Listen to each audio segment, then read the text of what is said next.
Quand la région du Nord expose son potentiel agro-silvopastoral et artisanal, cela donne une exposition à perte de vue.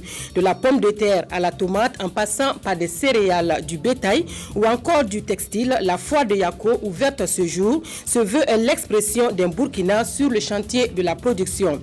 En sa qualité d'envoyé spécial de l'ECI au Mali et au Sahel, Djibril Bassolé a présenté sa feuille de route au secrétaire général de l'Organisation de la coopération islamique à Djeddah.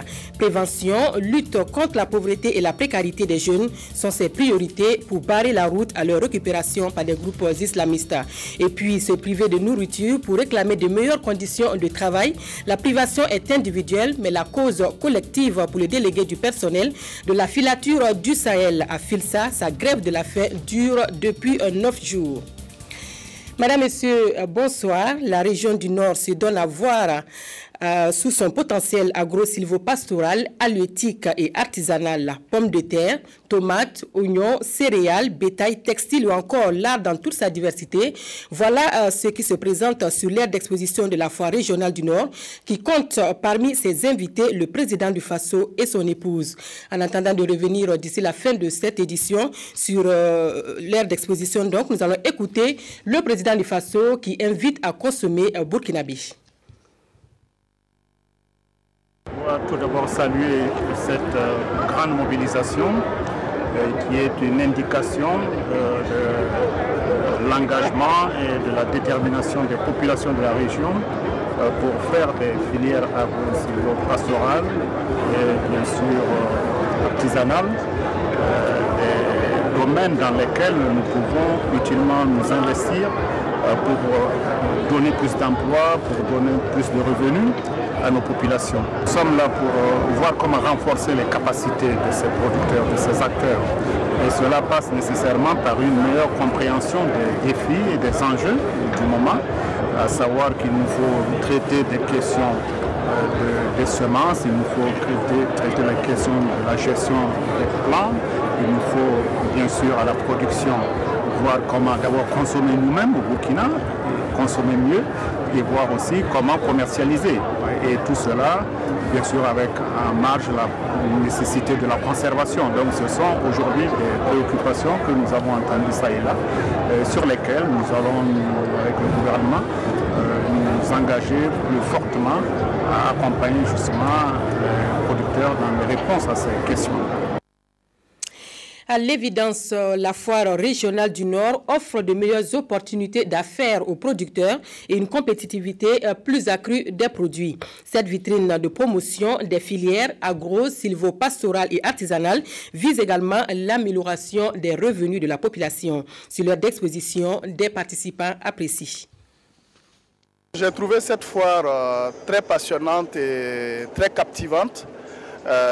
Au vu donc des différentes expositions qu'on a pu visiter et de la qualité des produits qu'on a pu aussi voir. Parce que cette région du Nord, j'étais vraiment surpris de voir autant de potentialités, autant agricole et aussi au niveau de l'élevage. Quand on voyait la qualité impressionnante des produits qui nous étaient présentés, qui nous sont présentés. Donc on ne peut que vraiment féliciter les producteurs de cette région et une belle découverte au fait pour tous ceux qui sont venus visiter cette foire-là. C'est parfait, j'ai assisté déjà à plusieurs éditions de ce salon et je vois qu'il y a eu 2 combinaisons du salon de la foire. Je trouve que c'est une entreprise gigantesque qui a en tout cas ébloui tout le monde par la qualité de l'organisation, par les produits qui sont présentés et par l'amélioration de la présentation des produits que nous avons vus dans les stands. Je crois que vraiment c'est un gros boulot qui a été fait derrière tout ça. À l'image du Nord, l'écoulement des produits agroalimentaires est aussi un casse-tête dans les hauts bassins.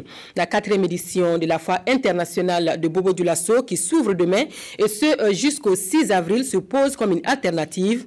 Les organisateurs espèrent des échanges de connaissances sur des paquets de transferts technologiques en matière de transformation dans les pays de l'UEMOA. Le coordinateur de la foire s'en explique au micro de Adjima David Tchombiano.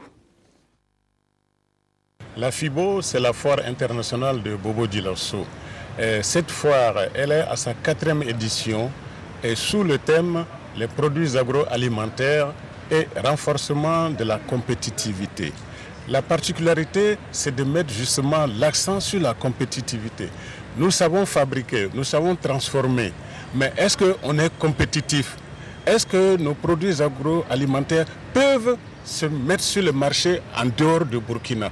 Voilà l'aspect sur lequel nous voulons insister cette année. Les exposants viennent des pays de l'UEMOA, du Sénégal au Bénin, du Togo au Mali, de la Côte d'Ivoire au Burkina bien sûr.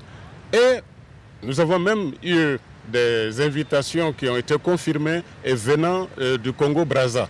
C'est dire que c'est ouvert, c'est pourquoi nous appelons la foire internationale de Bobo. La FIBO n'est pas faite dans un esprit mercantile.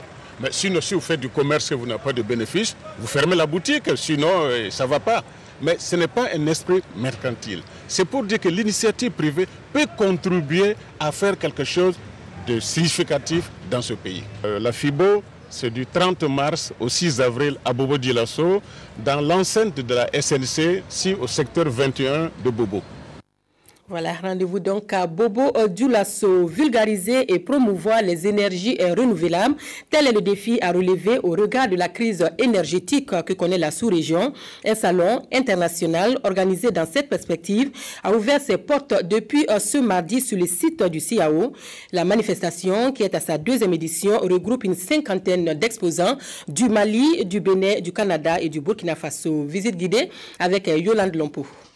Ouvert aux visiteurs professionnels mais également au grand public, cette 2e édition du Salon international de l'environnement et des énergies renouvelables de Ouagadougou-Siero vise à permettre au Burkina Faso de renforcer sa position comme terre de rencontre internationale sur les énergies renouvelables. Une 50aine d'exposants du Burkina Faso, du Mali, du Bénin et du Canada vont jusqu'au 30 mars 2013 étaler leur savoir-faire. Et toutes les filières, notamment l'énergie solaire, les biocarburants, le biogaz, mais aussi les acteurs qui œuvrent pour la promotion des foyers améliorés, sont pratiquement représentés. Il faut dire qu'à cette édition, justement, donc, nous avons donc des participants qui font, par exemple, des dimensionnements gratuitement pour ceux qui ont des projets justement d'installation solaire chez eux à domicile. Donc les gens peuvent venir également, les entreprises sont disposées justement donc à vendre pendant l'exposition. L'ASNV, Organisation néerlandaise de développement, présente au Burkina Faso depuis 1970 et évoluant principalement dans les domaines de l'agriculture, de l'eau et de l'énergie renouvelable, est également au rendez-vous et fait de la promotion de la filière riz l'une de ses priorités. Dans cette filière, nous avons remarqué que les coopératives de développement qui transforment le riz dépensent pratiquement 40% pour acquérir l'énergie. Et pour ça, nous avons amené une autre forme d'énergie qui va leur permettre de se départir de cette énergie usuelle-là. Donc c'est le cas de notre projet qu'on est en train de faire actuellement à Dano, qui est un projet qui utilise là les résidus agricoles qu'on appelle les balles de riz pour pouvoir fournir de l'énergie sous forme de la chaleur pour l'étuvage de riz et aussi sous forme d'électricité pour le décortiquage du riz. À ce salon, l'Institut international de l'ingénierie de l'eau et de l'environnement expose quelques résultats des travaux qui sont menés au sein de son centre commun de recherche énergie habitat durable. Ici, vous avez des huiles qu'on obtient à partir des grains de jatropha, de coton, qui sont ensuite transformés en biodiesel qui peuvent être utilisés dans les moteurs. Ici, par exemple, vous avez les matériaux de construction, des matériaux qui ont d'autres propriétés qui nous permettent de faire peut-être de l'économie d'énergie. Et pour cette 2e édition, le CIERO est soutenu par une pléiade de partenaires au nombre desquels on peut citer le CIS, les 2 yeux, l'UMOA et le ministère de l'Énergie et des Mines. Promotion des énergies renouvelables, sensibilisation à la réduction des gaz à effet de serre, le ministère de l'Environnement et du Développement durable est sur tous les fronts de la lutte pour la préservation de l'environnement. Ce mercredi, il s'est inscrit à la journée à faible émission de carbone, un moment de sensibilisation du public sur les effets nocifs de la pollution. Oumou Sissé, Sylvestre. Comme le propriétaire de cette voiture qui a bénéficié d'un contrôle CCVA gratuit pour vérifier les niveaux de pollution de son véhicule, 200 autres usagers des rues de Ouagadougou ont reçu des bons gratuits de contrôle tout au long de cette journée du mercredi 27 mars. une journée dite à faible émission de carbone. L'opération est organisée par le ministère en charge de l'environnement en partenariat avec le CCVA. Dans le cadre des journées à faible émission de carbone, on fait des contrôles de pollution des véhicules. En fait, l'appareil qu'on a ici là contrôle les émissions gazeuses qui sortent au pot d'échappement. Au cours de cette journée, quelques propriétaires de motos à vitesse 2 temps se sont vus également offrir de nouveaux carburateurs. Selon les organisateurs, ce sont ces engins qui polluent le plus. Au niveau du Burkina, nous avons constaté que le taux de pollution est un peu plus élevé parce qu'il y a beaucoup de 2 roues. Et au niveau des 2 roues, ce n'est pas les 4 temps qui polluent, c'est-à-dire les JC, eux, ils ne polluent pas parce que c'est 4 temps. Il y a une combustion complète qui se fait. Mais c'est les 2 temps, surtout les Yamaha V1 là, qui polluent de tout. L'objectif de cette journée, c'est d'éveiller la conscience des propriétaires des engins et encourager des comportements qui contribuent à la réduction de l'émission du carbone dans l'atmosphère. Carbone qui est à la base des changements climatiques. Cette journée a été initiée depuis 2008. Selon le ministère de l'Environnement et du Développement durable, la réduction des polluants atmosphériques pourrait se faire à travers l'utilisation des modes de déplacement économes comme le vélo, les transports en commun et le covoiturage. La diplomatie burkinabé sollicitée dans la lutte contre la récupération des jeunes par les groupes islamistes. Désigné envoyé spécial de l'Organisation de la coopération islamique au Mali et au Sahel, Djibril Bassolé veut opérer sur le terrain de la prévention et de la lutte contre la pauvreté et la précarité des jeunes. L'envoyé spécial de l'OCI au Mali et au Niger et au Sahel a décliné sa feuille de route au secrétaire général de l'organisation à Djeddah. Moumouni Soubega depuis Djeddah. Mandaté comme envoyé spécial de l'Organisation de la coopération islamique OCI pour le Mali et le Sahel, le ministre burkinabé des Affaires étrangères et de la coopération régionale est déjà sur la brèche. L'urgence humanitaire demeure sa priorité, mais au-delà, YPD Djibril Bassolé propose de s'attaquer le mal à la racine, seule stratégie pour prévenir de telles situations dans cette partie de l'Afrique. Si nous voulons que les autres pays de la région sahélienne soient préservés de ce genre de situation absolument chaotique, il nous faut faire de la prévention. Et la prévention passera nécessairement par l'amélioration des conditions de vie des jeunes et des enfants dans cette partie de l'Afrique. Il est évident que la pauvreté, la précarité ont pu amener beaucoup de jeunes à accepter l'offre que les groupes terroristes et autres leur proposaient de les enrôler et d'en faire des combattants djihadistes. Sa désignation au nord du Burkina Faso est traduit également l'excellence des relations entre le Burkina Faso et les pays de l'OCI. Le fait d'ailleurs que j'ai été désigné en même temps que je représente le président du Faso, médiateur de la CEDEAO dans cette crise malienne, a été désigné par l'OCI, montre bien que l'Arabie Saoudite en tête, que tous ces pays du Golfe nous font confiance, en tout cas dans l'approche que nous avons pour solutionner les problèmes de notre sous-région. Pour réussir sa mission, un soutien logistique et financier est nécessaire, selon YPD Djibril Bassolé, qui envisage déjà une rencontre du groupe de contact pour analyser la situation d'ensemble du Mali et du Sahel avant toute action. Sur le terrain des opérations, vous le savez, le Burkina est aussi sollicité. Le bataillon LAFI 4 est en fin de mission au Darfour en attendant son retour.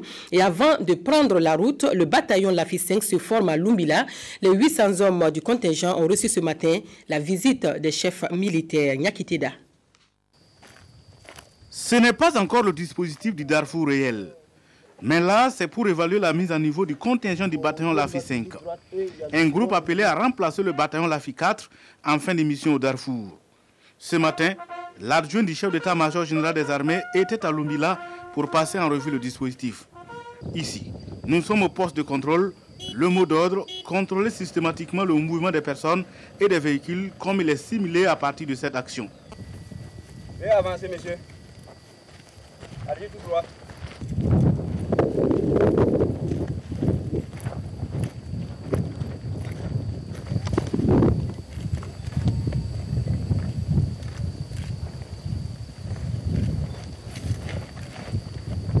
Après cet exercice, une autre simulation, c'est la pénétration d'un kamikaze dans le dispositif sécuritaire du bataillon Lafi 5.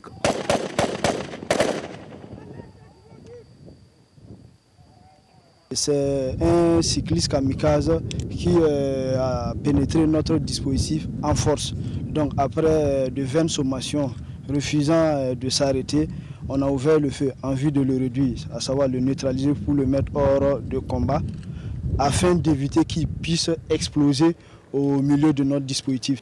Ce véhicule de patrouille du bataillon Lafi 5 est tombé dans une embuscade. La réaction est vive. Les éléments du bataillon réagissent et libèrent le véhicule ainsi que leurs compagnons à bord.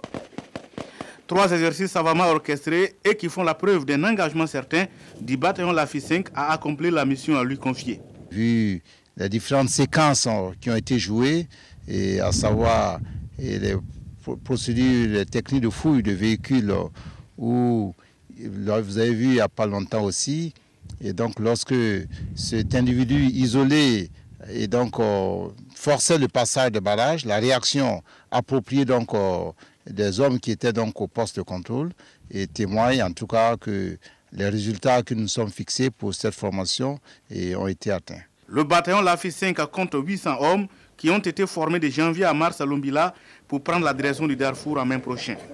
En attendant, les chefs militaires ont pu également visiter le site du futur siège, devant servir de cadre pour former les futurs bataillons pour les opérations de soutien à la paix.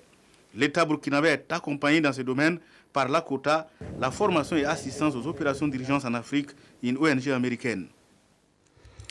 Des financements destinés à la mise en œuvre du programme de développement stratégique de l'éducation de base.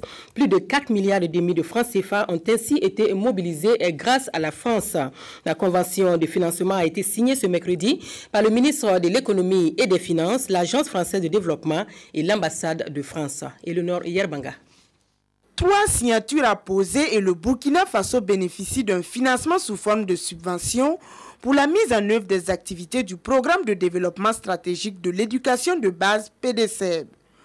Un programme qui devrait permettre l'accès universel à l'éducation de base formelle, l'amélioration de la qualité de l'éducation de base, le renforcement de l'éducation non formelle et le renforcement du pilotage du secteur. C'est construire des écoles, c'est former des enseignants, c'est s'assurer que les élèves, les apprenants et les apprenantes disposent de matériel didactique, c'est s'assurer que les enfants du Burkina puissent manger. Nous sommes aussi dans la dynamique d'innovation. Vous savez, les TIC, par exemple, il faut pouvoir innover et dans cette perspective aussi, ce programme-là, ces ressources devraient pouvoir nous aider aussi à innover. Le Burkina Faso recevra donc près de 4,6 milliards de francs CFA de la République française à travers son ambassade et l'Agence française de développement.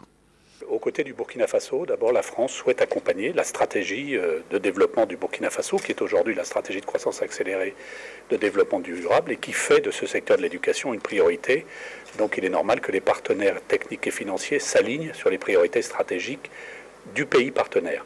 Mais d'autre part, eh bien, c'est également pour nous, la France, je pense, un sujet particulièrement important puisqu'il participe de l'atteinte des objectifs du millénaire du développement. Cette signature de convention porte à 6 les accords signés entre le Burkina Faso et la République française pour le financement des activités éducatives.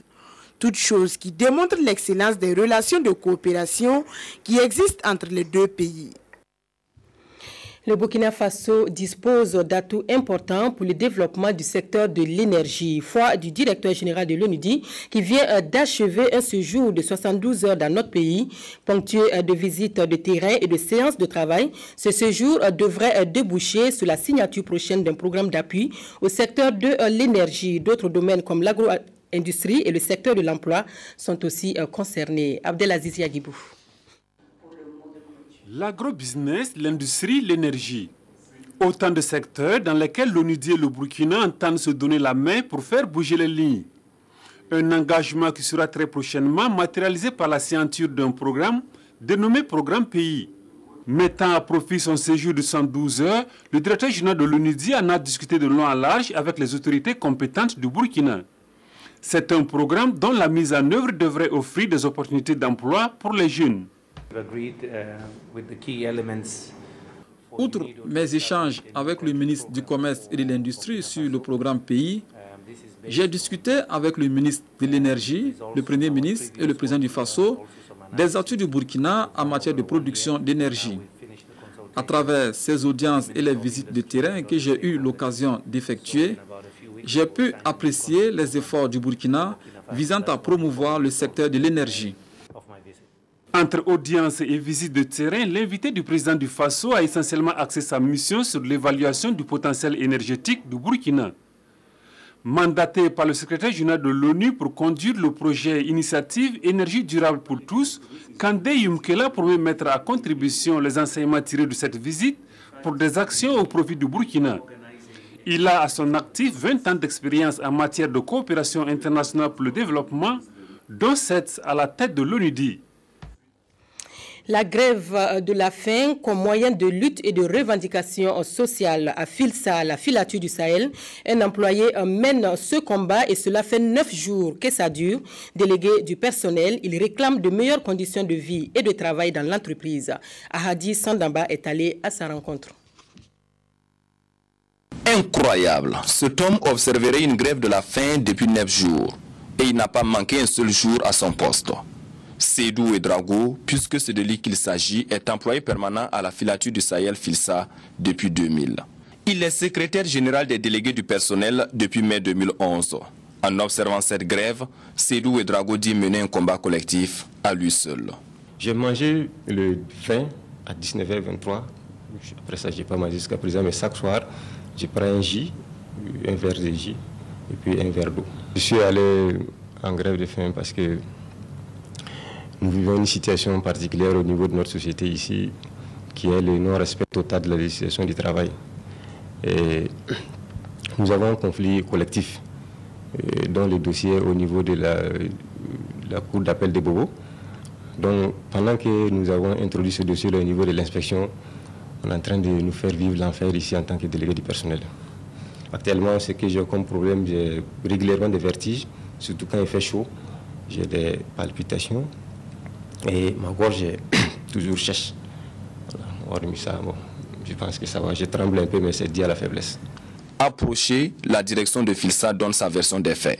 Lorsque nous avons appris cette nouvelle, vraiment en tant que personne humaine également, nous avons pensé que est-ce qu'il y a un problème qui se pose, particulier en dehors de tout ce que nous vivons actuellement.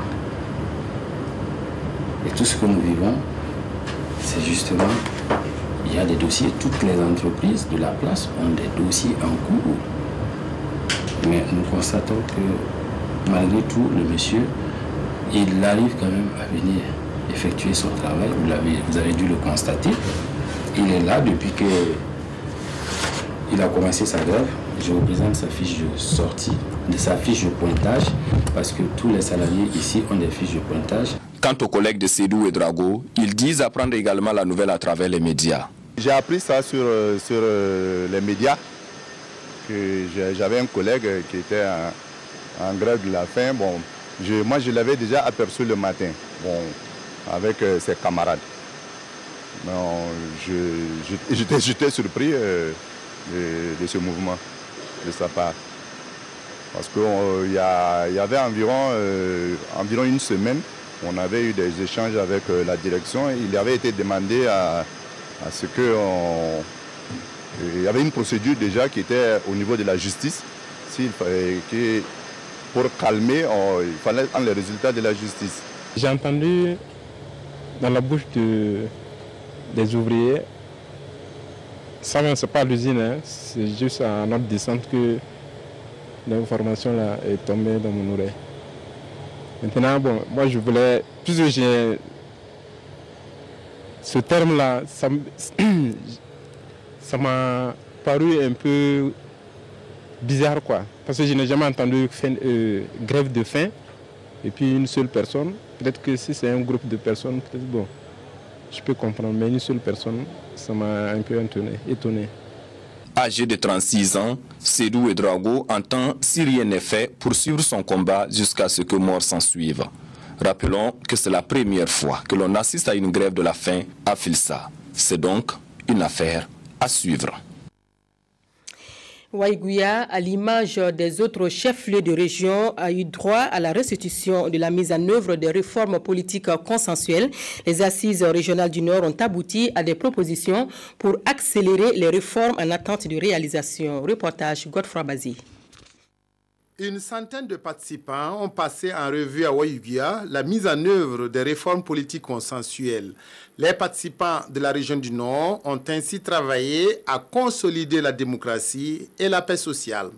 Au sortir de ces travaux, nous pouvons dire qu'au niveau de notre parti, nous sommes pleinement satisfaits de l'adhésion des participants, l'adhésion de toutes les couches socio-professionnelles du pays quant à la mise en œuvre de ces réformes consensuelles, gage d'une démocratie apaisée au Burkina Faso. La présentation du rapport de mise en œuvre des propositions de réformes politiques consensuelles a été suivie d'échanges.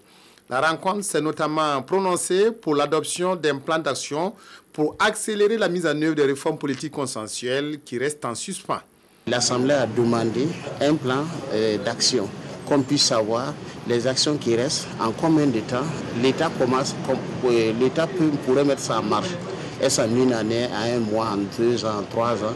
Là, ça permet effectivement de suivre la volonté de l'État de mettre en pratique cette démarche. Cette proposition sera soumise au gouvernement qui a besoin de moyens financiers pour accompagner la mise en œuvre de toutes les réformes. Lors des échanges, nous avons retenu que c'est un point de préoccupation qu'on va relever, mais quand même qu'il revenait au gouvernement, quand même de rechercher les moyens nécessaires. Parce qu'il faut oublier que pour la mise en œuvre de ces réformes, il faut aussi des moyens. Donc nous pensons que d'ici là, si le gouvernement a les moyens, ces réformes résiduelles-là seront mises donc en œuvre pour le bonheur de toutes les populations et du gouvernement. Rencontre consensuelle qui montre clairement que le dialogue est sur le bon chemin pour permettre à tous les Burkinabés de travailler pour la démocratie et la paix. Des terres présupposées arides du Nord, les producteurs burkinabés ont réussi le miracle d'une production en abondance.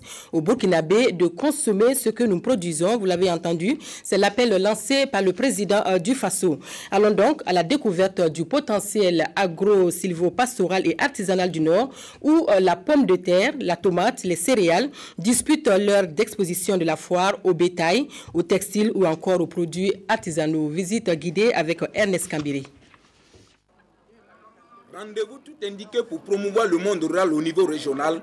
La foire de Yako met en exergue toutes les potentialités agro-sylvo-pastorales et artisanales de la région du Nord. Pommes de terre, tomates, oignons, volailles, filières embouche bovine, produits du miel, céréales, cuir et peau, textile ou encore artisanat d'art. Les produits exposés par les producteurs et artisans des 4 provinces de la région forcent tout simplement l'admiration des visiteurs. Et pour présider ces moments de communion avec les producteurs du Nord et donner le top de départ de cette édition, placée autour de la promotion des filières agro-sylvo-pastorales, halieutiques et artisanales pour une meilleure compétitivité des produits et une amélioration des revenus des populations de la région, le président du Faso, Blaise Compaoré et son épouse ont fait le déplacement de Yako. Blaise Compaoré, nous pas casser un débat, il n'a pas possible à il y a pas de para à Chantal Compaoré.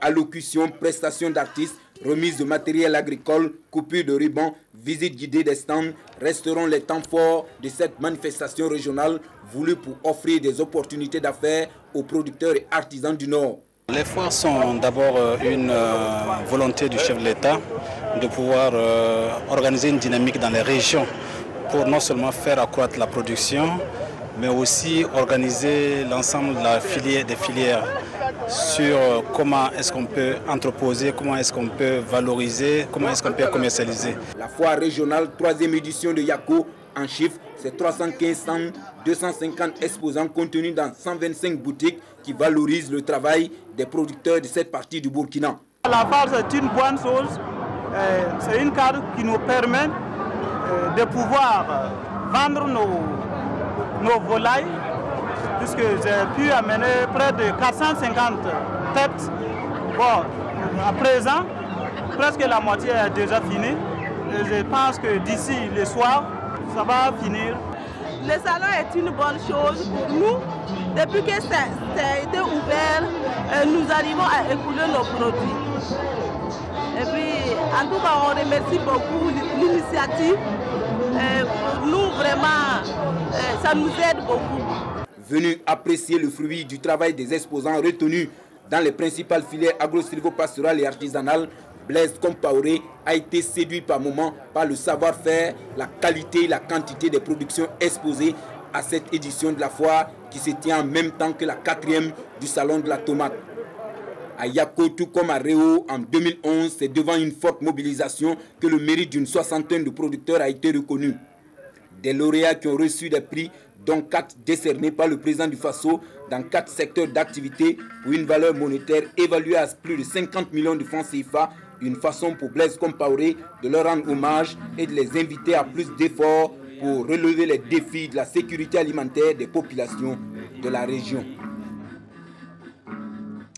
Demain, 30 mars, le Burkina célèbre la journée du souvenir, de la promotion des droits humains et de la démocratie. Dans la dynamique de cette commémoration et en prélude à l'événement, un cross populaire, des matchs de football et des offices religieux ont été organisés ce jeudi et vendredi à Dédougou dans le Mouhoun. Le point de ces manifestations avec Salinana.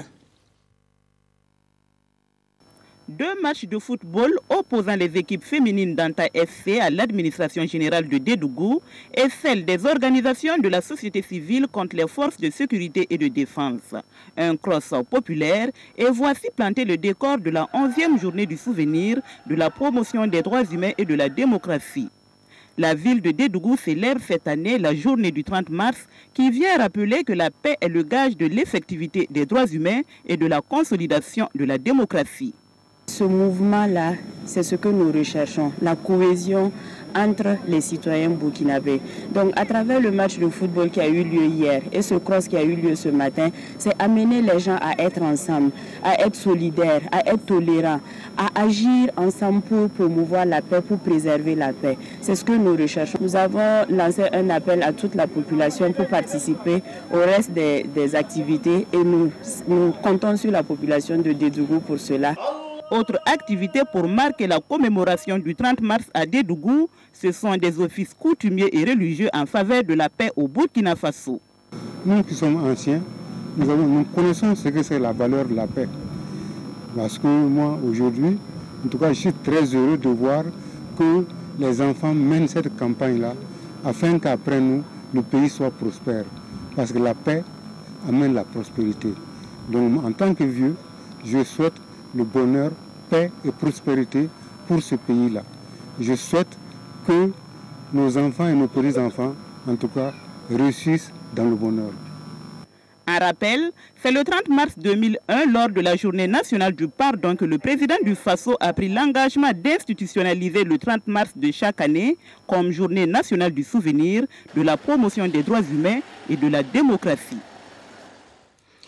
Plus de 2300 candidats sont en composition depuis ce matin à Koudougou. Koudougou est l'un des 4 centres de la région du Centre-Ouest qui abrite les concours professionnels déconcentrés de la fonction publique. Le ministre Vincent Zakane est allé s'assurer du bon déroulement de ces concours dans les régions. Témoignage Salinana. Un tour dans les 4 centres de composition de Koudougou, vérification des effectifs et des enveloppes contenant les épreuves, et c'est le début des compositions pour les concours professionnels déconcentrés de la fonction publique en simultané dans les 13 régions du Burkina. Dans le centre-ouest, Vincent Zakane et son équipe étaient sur place pour encourager les candidats et s'assurer du bon déroulement de la dernière série des concours professionnels de 2013, pour le compte du ministère de la Santé et du ministère de l'Éducation nationale. De manière synchronisée sur l'ensemble des 13 centres de composition, tout a commencé au même moment. Du bilan effectué, il n'y a pas de problème majeur, ni au niveau de l'organisation, ni au niveau de la sécurisation du système, ni au niveau des candidatures. Le dispositif organisationnel mis en place pour assurer la sécurité, l'objectivité, la transparence, l'égalité dans le traitement des candidats a été respectée. Nous pouvons donc dire qu'à l'issue de ce lancement, et surtout après avoir fait un tour dans les 4 sous-centres de Koudougou, nous sommes assurés que tout se passe plutôt bien. À Koudougou, 2323 candidats prennent part à ces concours professionnels. Près de 200 agents ont donc été mobilisés pour la surveillance et la sécurisation du processus. Ce matin, à partir de 6 heures, nous avons fait le tour dans les sous-centres pour déposer les épreuves et les appels des candidats. Je pense qu'à l'étape actuelle de l'organisation des concours professionnels, nous pouvons dire qu'au niveau du centre de Kourgou, tout se passe très bien. Les concours professionnels de la fonction publique session 2013 ont débuté le 25 mars dernier. Les premiers résultats sont attendus dans le mois d'avril. Des dents saines pour une vie saine, c'est le cri de ralliement à l'École nationale de police ce jeudi. La mobilisation a été sonnée par les chirurgiens dentistes du Burkina qui organisent dans l'enceinte de l'établissement la deuxième journée odontologique du Burkina. L'ambition de la journée, renforcer les connaissances des praticiens du domaine et sensibiliser les élèves policiers à une meilleure connaissance de la santé bucco-dentaire. Nathalie Savadougou. Environ 750 élèves policiers et de gardes pénitentiaires vont être formés sur les méfaits des infections bucco-dentaires afin de pouvoir éviter les maladies. Organisée par l'Association des chirurgiens dentistes du Burkina, en partenariat avec le GADEF, le groupement des associations dentaires francophones, cette journée est placée sous le thème « Des dents saines pour une vie saine ». Cette cérémonie cadre précisément la promotion de la santé bucco-dentaire. Elle vient en appui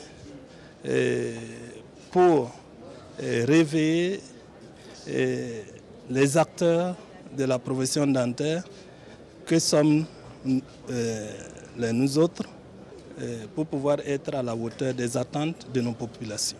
Le choix de la cible est significatif et symbolique, a précisé le président de l'Ordre national des chirurgiens dentistes du Burkina. Vous savez que la police nationale couvre tout le territoire et donc ce sera des bons relais pour la sensibilisation aux problèmes bucco-dentaires. Et c'est une formation qui vient à point nommé pour le directeur de l'École nationale de la police.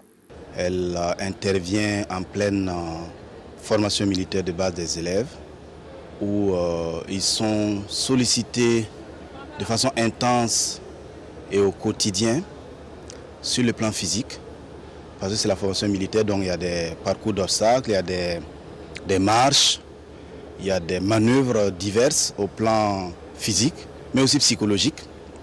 Donc toutes choses et toutes situations qui accroissent leur vulnérabilité au plan de la santé.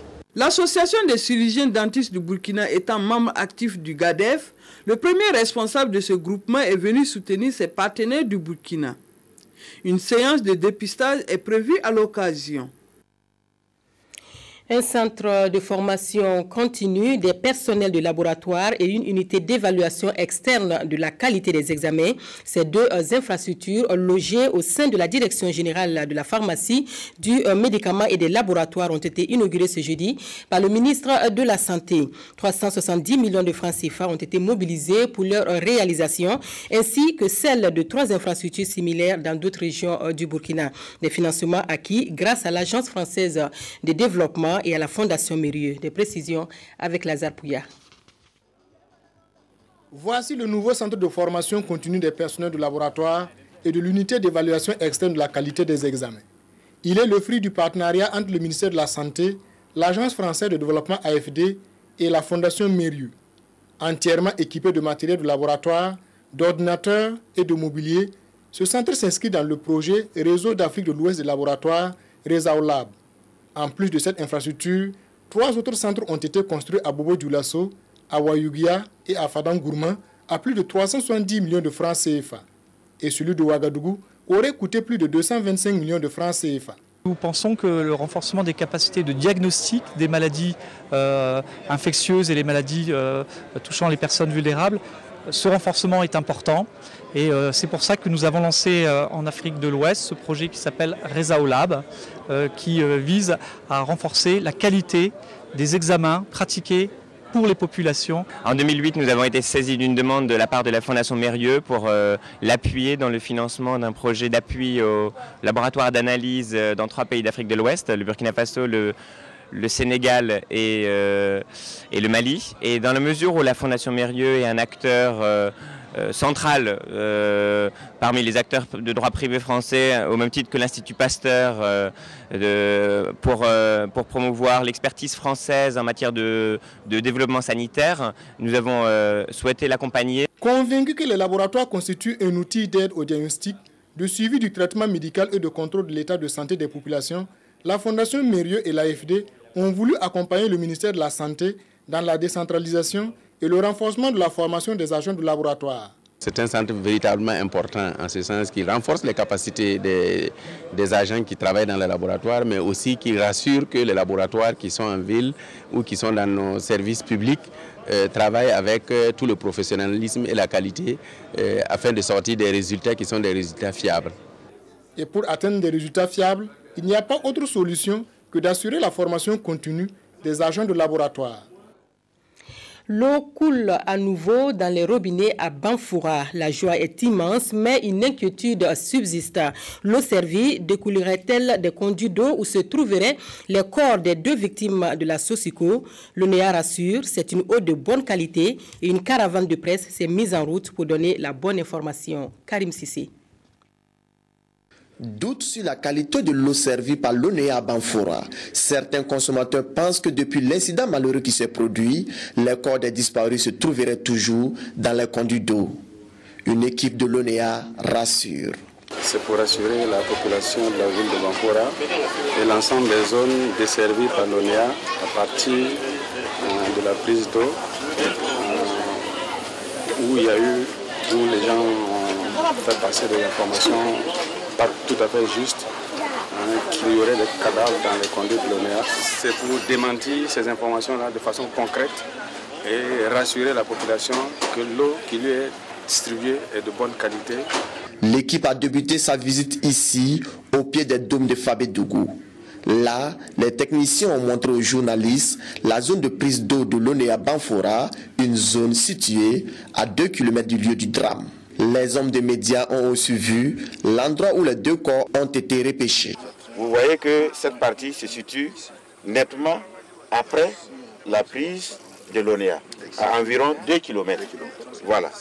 Alors, donc c'est pour dire que l'incident ne s'est pas produit dans les conduits de l'ONEA, mais après la prise de l'ONEA.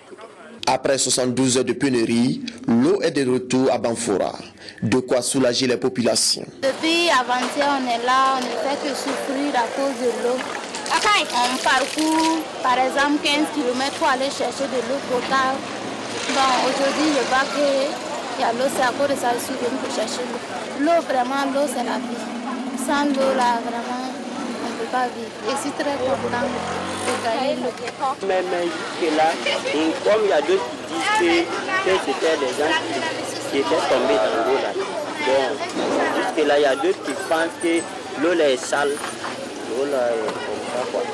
Et pourquoi? Bon, pour moi, comme ça vient de la fontaine là, chez moi, c'est de l'eau potable.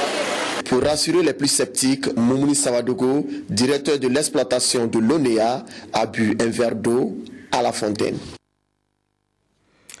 La passion et la mort de Jésus sur la croix, commémorée ce vendredi saint par les fidèles catholiques à travers le monde, à la paroisse Saint-Guillaume de Tanguin, dans la capitale burkinabé. Les fidèles ont vécu ce dernier chemin de croix d'avant la Pâque dans la ferveur. Témoignage vivant et émouvant du sacrifice du Christ pour le salut de l'humanité dans la tradition chrétienne avec Marguerite Douaniou.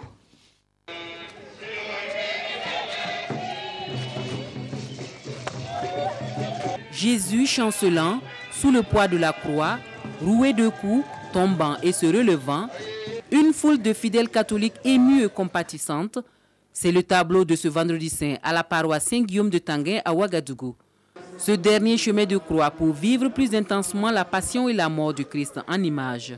Je pense que du temps de Jésus, tous ceux qui l'ont accompagné, qui ont été témoins, n'ont pas mieux vécu cette scène que ce que nous avons vécu ensemble ici à Saint-Guillaume. Alors je tiens à remercier la jeunesse de la paroisse et la troupe Wenboulga qui a contribué à rendre vraiment vivante cette prière. Aujourd'hui c'est vraiment un jour très saint. Il n'y a pas d'Eucharistie, on ne célèbre pas la messe dans aucune paroisse aujourd'hui. mais nous faisons le chemin de croix. Nous organisons des prières pour vraiment être en communion profonde avec le Seigneur qui a donné sa vie jusqu'à mourir par amour. La souffrance et la mort de Jésus vécue dans une telle ferveur religieuse, les fidèles catholiques ne demandent pas mieux. Nous n'avons pas vécu la souffrance de Jésus en son temps, mais ce que nous venons de vivre à travers ce chemin de croix montre comment Jésus a souffert réellement pour nous. Il a tout accepté par amour pour nous. Je suis très touchée et je pense que nous devons tout faire pour mériter un tel amour. Nous devons aimer et pardonner comme Jésus l'a fait pour nous. C'est ainsi que les fidèles catholiques de Tanguin vivent chaque année le Vendredi Saint. Et après la célébration de la Passion du Christ, ils rentrent chez eux et à l'instar des autres catholiques, ils gardent le silence jusqu'à l'aube du dimanche où la vie triomphera de la mort avec la résurrection de Jésus. Voilà, ce journal s'achève. Merci à tous de l'avoir suivi. Excellente fin de soirée sur la RTB. Bonsoir.